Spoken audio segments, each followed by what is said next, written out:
Hello, my name is Renhua Ming. Welcome to Presidential Hackathon International Track exclusive program, in which we interview critical issues with distinguished figures.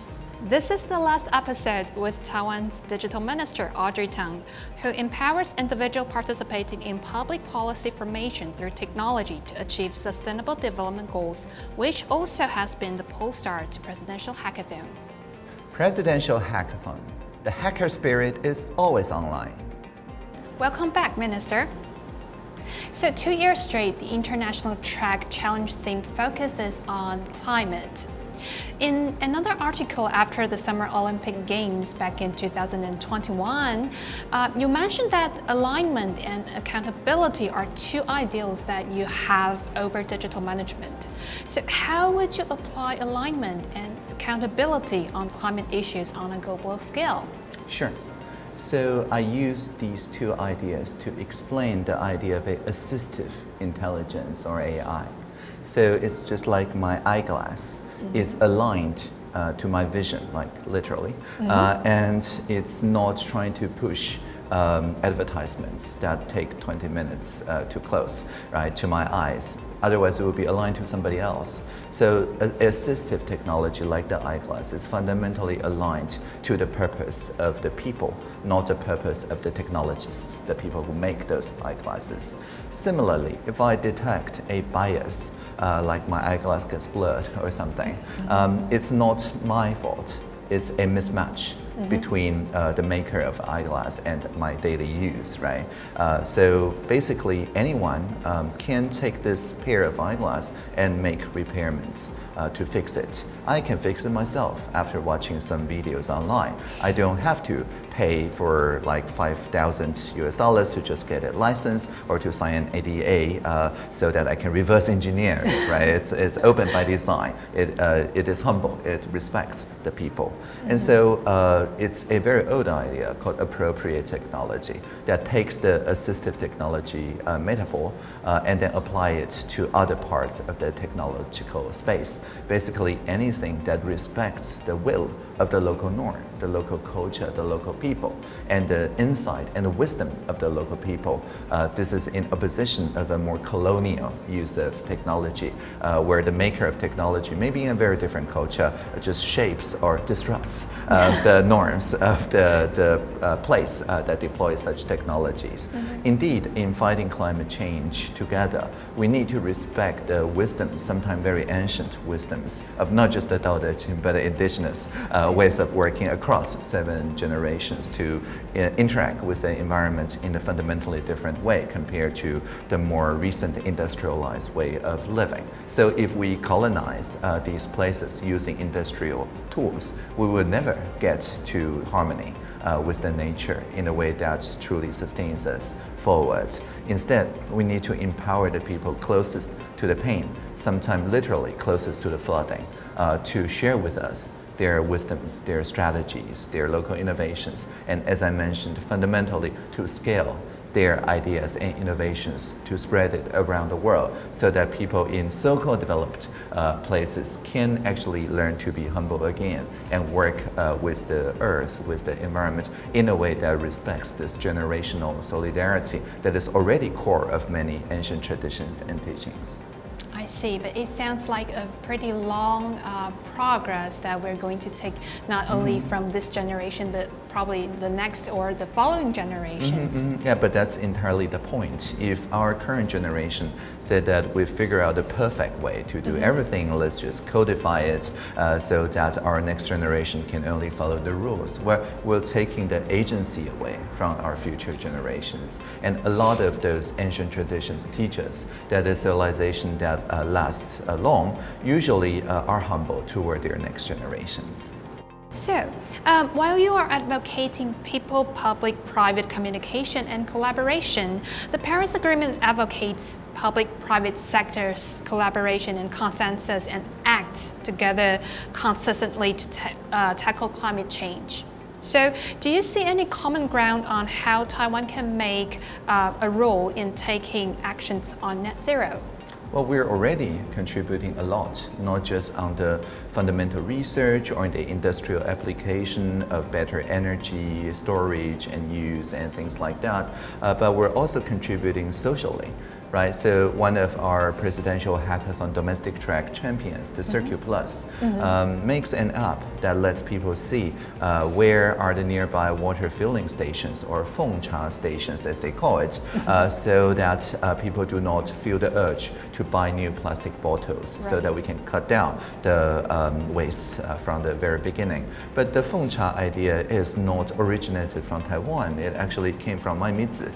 It's a Japanese social innovator idea.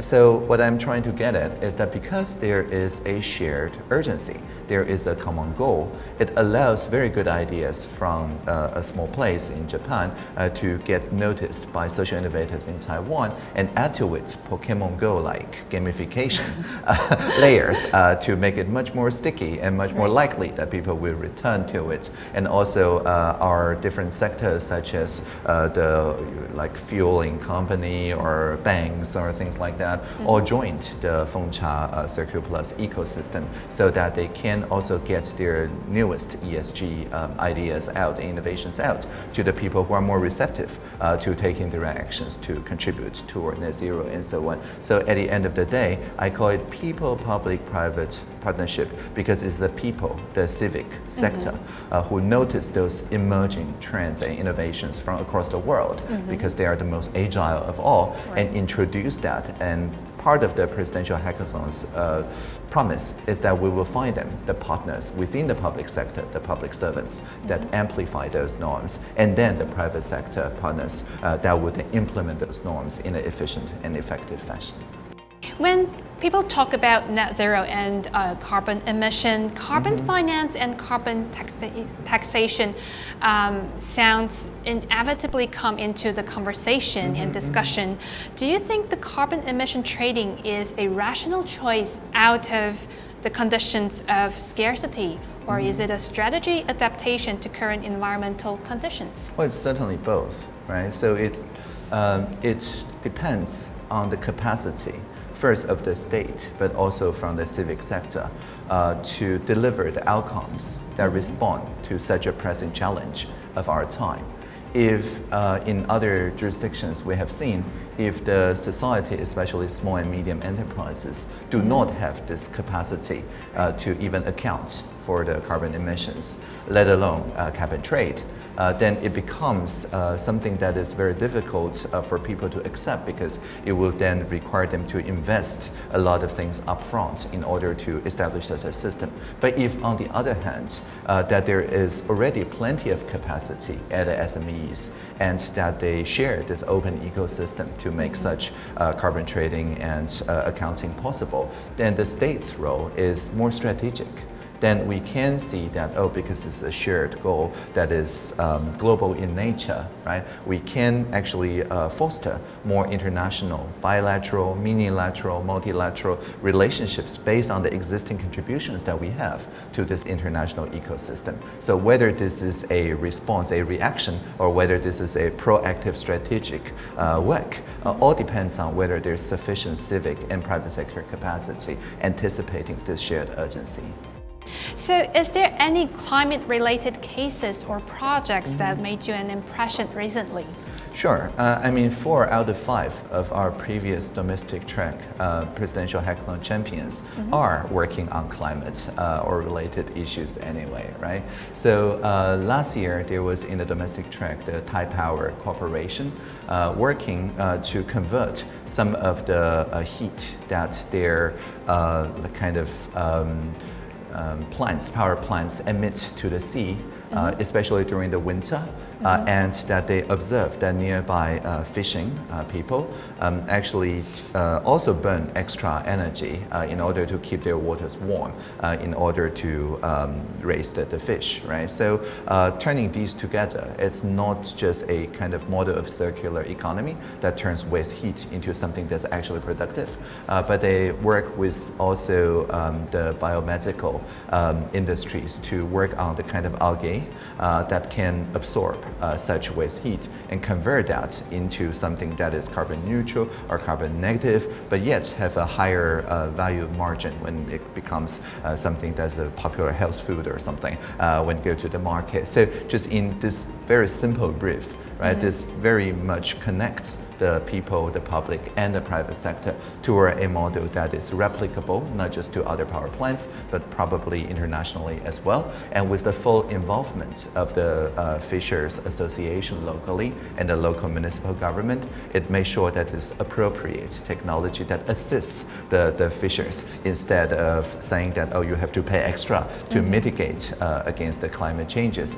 Here is essentially a subsidy, but that pays for itself, right? So this is not just paying for success, but also paying for success in future generations.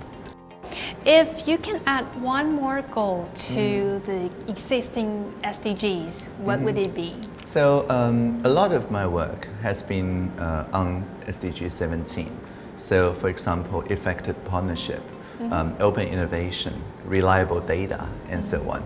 There are people who say that these targets have a much larger role, especially in the digital area, because in the digital area, effective partnership doesn't just mean that we meet each other quarterly or things like that, but actually the digital fabric that enable this kind of co-creation possible can just spread with the speed of light. So there are people who say, oh, maybe digital collaboration, a natural part of the 17th and the 9th goal should be by itself a new SDG goal. But I do not personally share that view.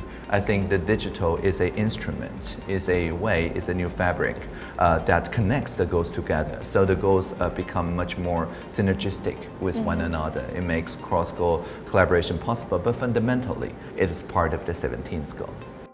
So do you think the SDG goal helps you when you negotiate or having conversation with our international organizations or international friends? Is it easier or help you to have the same language with them? Yeah, definitely, because the SDGs, as shown in the pin here, is all inclusive. There's a saying of no goals left behind, right? Back in 2015, when co-determining those different goals. And because, well, let's be honest, our representatives were not part of the SDG conversations because Taiwan is not yet part of the UN.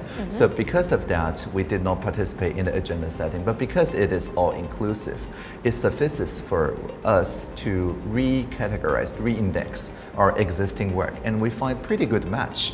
Actually, we've done many like university social responsibility or YouStart for young entrepreneurship and things like that. Whatever previous targets we were targeting at, we found that it just took a year or so to re-index everything to speak to the 169 concrete SDG targets. So because of that, what used to be only a domestic track of collaborative innovation found international community of practice that care very much about the same thing that we care about, but for the first time, that Taiwan can participate as an equal partner because we have indexed all our prior work into this shared common vocabulary.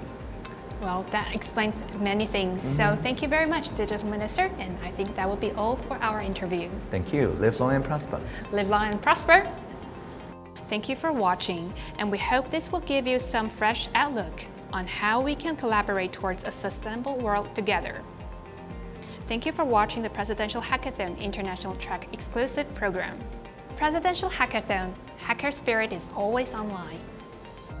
When we see the Internet of Things, let's make it an Internet of Beings. When we see machine learning, let's make it collaborative learning. When we see user experience, let's make it about human experience. And whenever we hear that a singularity is near, well, let's always remember the plurality is here.